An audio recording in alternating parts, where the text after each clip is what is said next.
रुक्मणी जी ने जिस पत्र को लिखा था ना, वह इतना गहराई में समाया हुआ था, इतनी उसके अंदर गहराई थी कि वाकई में रुक्मणी जी ने अपना पूरा पूरा प्रेम उसमें डाल दिया, पूरा प्रेम। कितने सुंदर उस पत्र में शब्द लिखे हुए हैं। सुना है आपको हे भुवन सुंदर,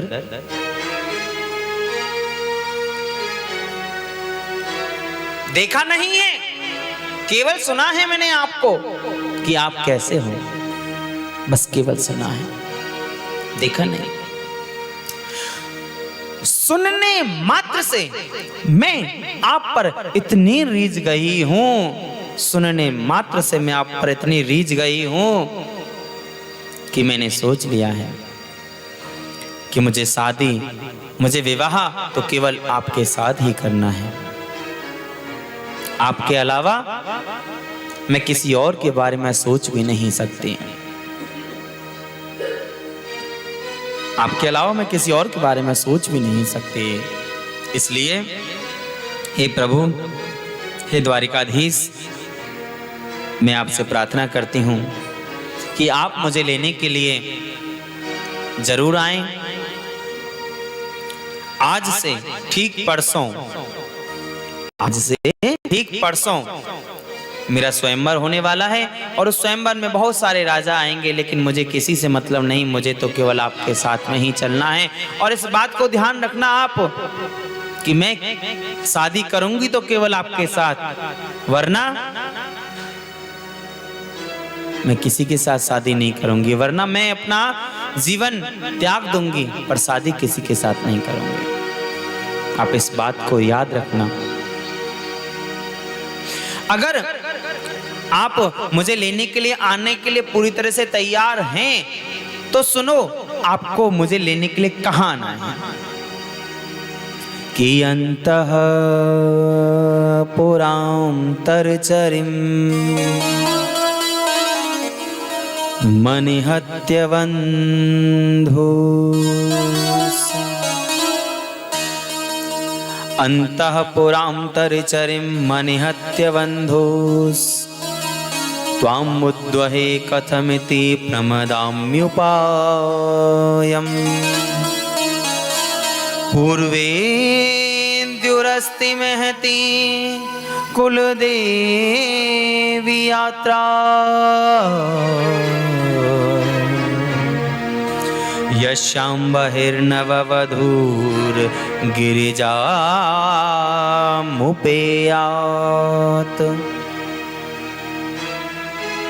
आप मुझे लेने के लिए आएंगे ना, तो मैं आपको स्थान बता देती हूं कि आपको मुझे लेने के लिए आना है अंतःपुर में। मैं अपनी कुलदेवी माँ की, गिरिजा माँ की पूजा करने के लिए जाऊंगी।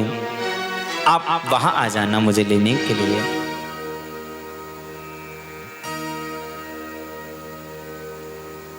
लेकिन समय का आप ध्यान रखना, समय न निकल जाए।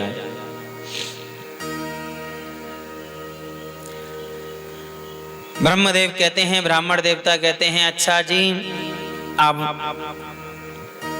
आपने पूरा पत्र पढ़ ही लिया होगा, अब मैं चलता हूं, मुझे देर हो रही है, क्योंकि जो इसमें परसों लिख रहा है वह आज ही है और मुझे समय से जाकर के उत्तर भी देना है उन्हें।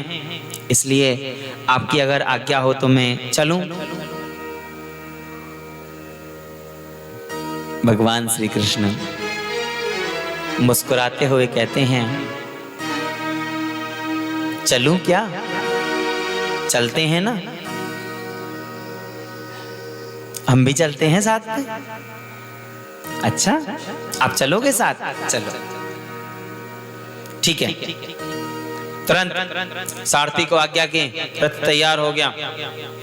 ब्राह्मण देवता से बोले, आप चलिए आगे, हम अभी पीछे से आते हैं तैयार होके।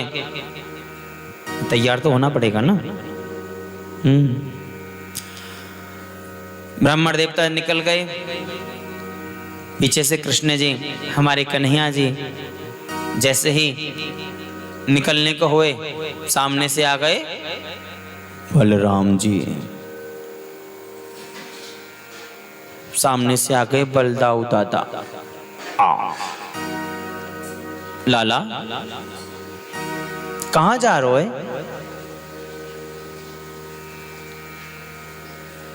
अब ये क्या जवाब दें? लाला मैंने तोते कछु पूछी, कहाँ जा रहे हो तुम? मैं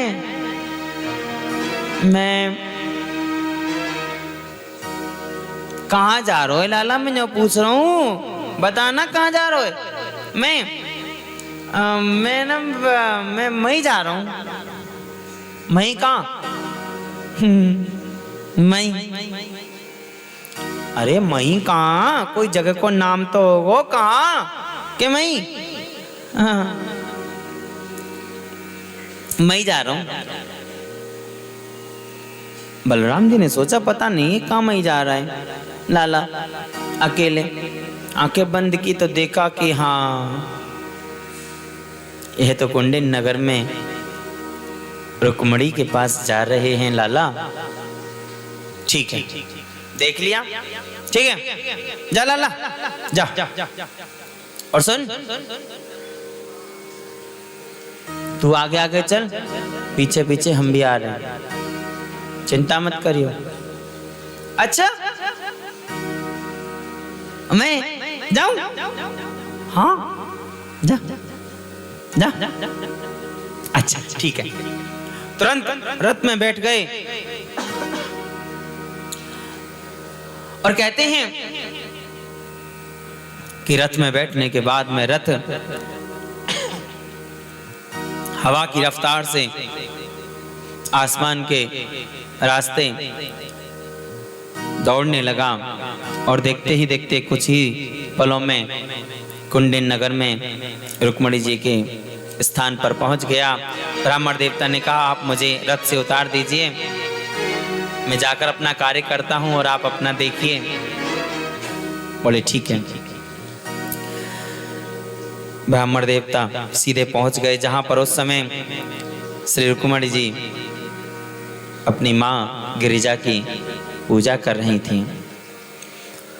रुक्मणी जी गिरिजा मां की पूजा करते हुए कह रही थी कि नमस्ये त्वाम्बिके वीक्षणम् स्वसंतान योतां शिवाम् भूयात् पतिरमे भगवान कृष्णस्तदनुमोदताम्।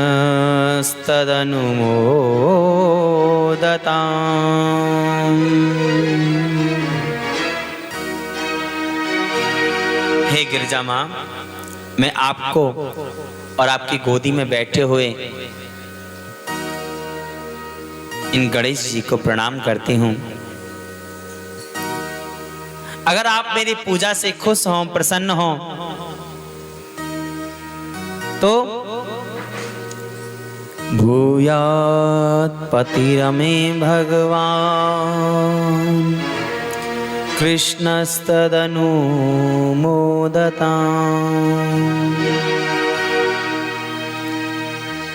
पति रूप में मुझे प्रभु श्री कृष्ण की प्राप्ति हो, बस इतना ही देना।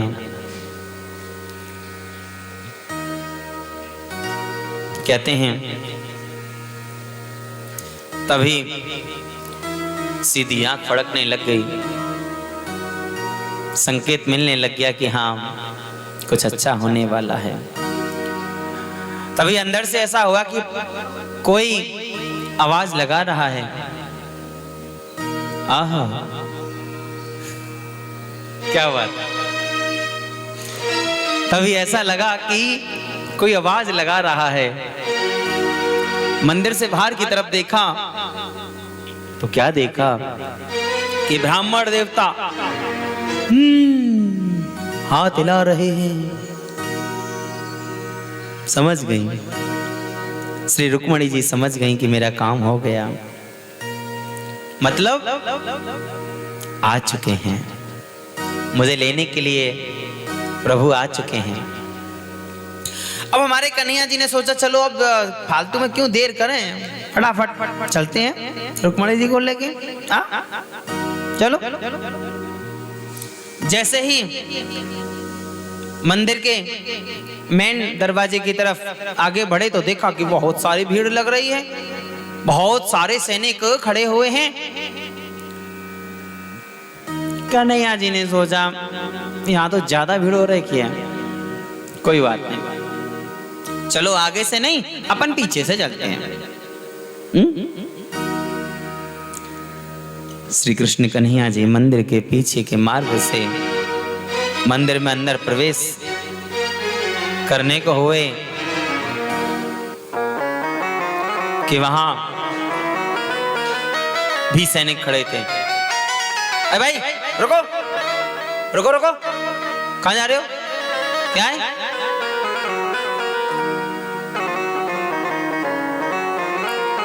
हमारे श्री कृष्ण कन्हैया जी मुस्कुरा गए। सैनिक ने बोला रोकने के लिए, तो हमारे श्री कृष्ण कन्हैया जी मुस्कुरा गए, हंस गए। अब उनकी हंसी में तो सारी दुनिया फंसती है। हाँ? एक सैनिक बोला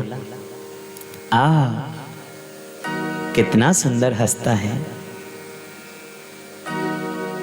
दूसरा बोला केवल हंसी को मत देख, देख कितना सुंदर लगता है। तीसरा बोला यही मत देख, देख सिर पर मोर मुकुट धारण किया हुआ है, कितना सुंदर लग रहा है मोर मुकुट। चौथा बोला केवल मोर मुकुट को ही मत देख, देख काली कमरिया ओढ़ रखी है, कितना अच्छा लग रहा है ना।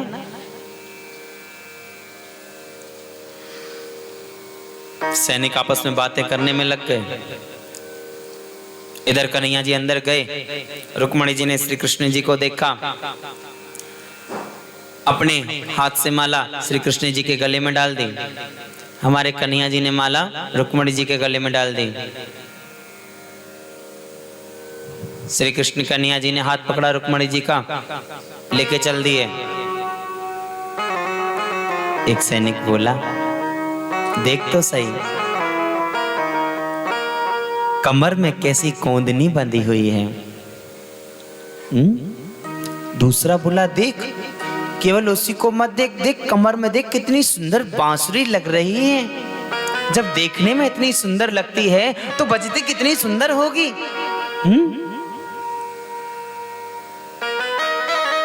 एक सैनिक बोला आहा कितना सुंदर था ना,